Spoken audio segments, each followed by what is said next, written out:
I've got a pretty good system now for removing these elevator bolts, I think they call them, around the perimeter. And so I'm going to show you what I'm doing. And this is really not for people who have done this. They know what they like.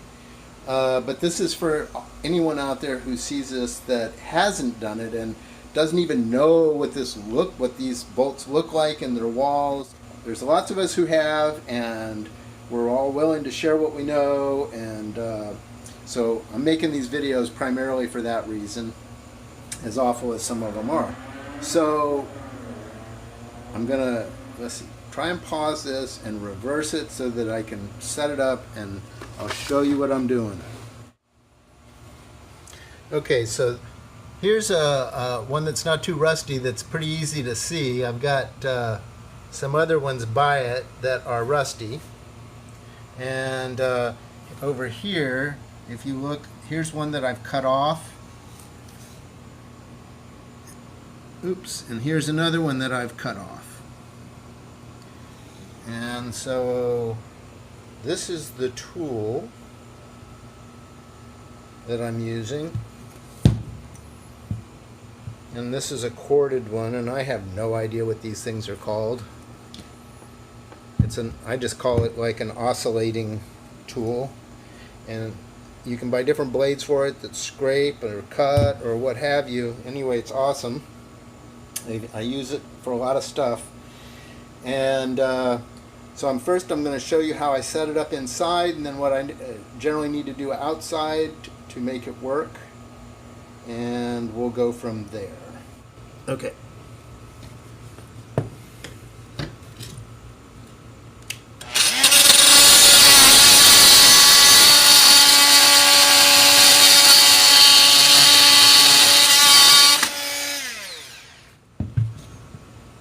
So the reason why I'm cutting them off is so that I can reach them with a normal socket.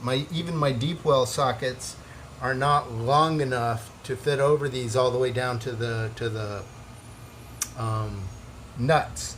And the nuts are kind of rusted, so you need a multi-point socket in order to really grab them, like a 12-point socket or whatever. That's what I'm finding. 1/2 inch. Oh, wait a minute. 9/16. They're 9/16, I'm pretty sure. I'm going to check on that, and then I'll tell you. So I've got the gray wrap and the banana wraps off. Sorry about the focus. Trying to get this under here. There you go. So that's what these things look like on the other side. This is an outrigger here, and here's another outrigger, and here's one somewhere there. So these things are very flush. Oops. These things are very flush and hard to get a grip on, even with vice grips. So, got the vice grips up here. Let me get this in out of the ways. Holding this one.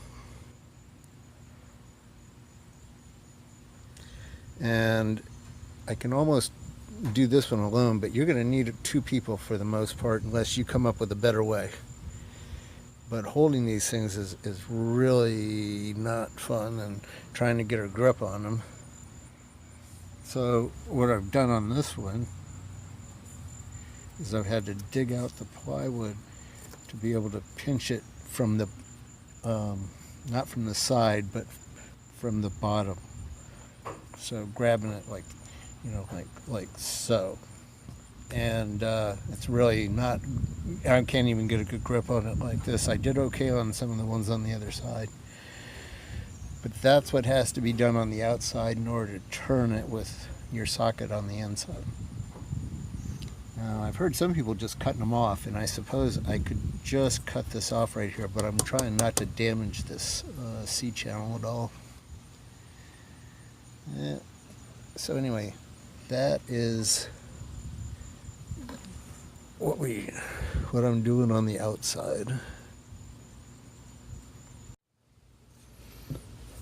So I'm going to try.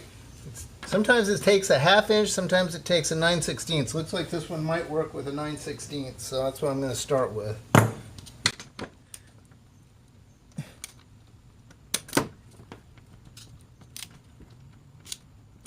And it's kind of just slipping.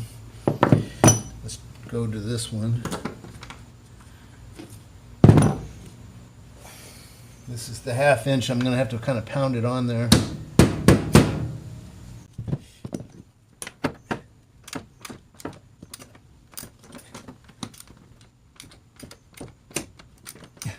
So far, so good?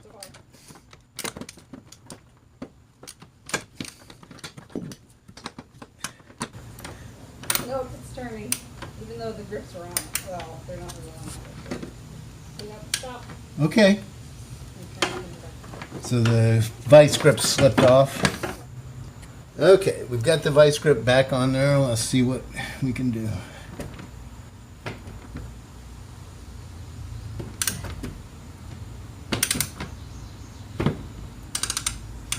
Is that coming off now? I got it. It's on there. It's holding. Oh, okay. Oh, it twisted the top right off. So it was already rusted enough that it just broke. Okay, then to finish up, I take a punch. Let's see. Get out of the way. And, yep, watch your face.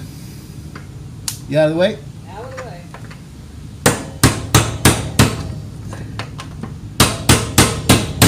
Is it all the way through now?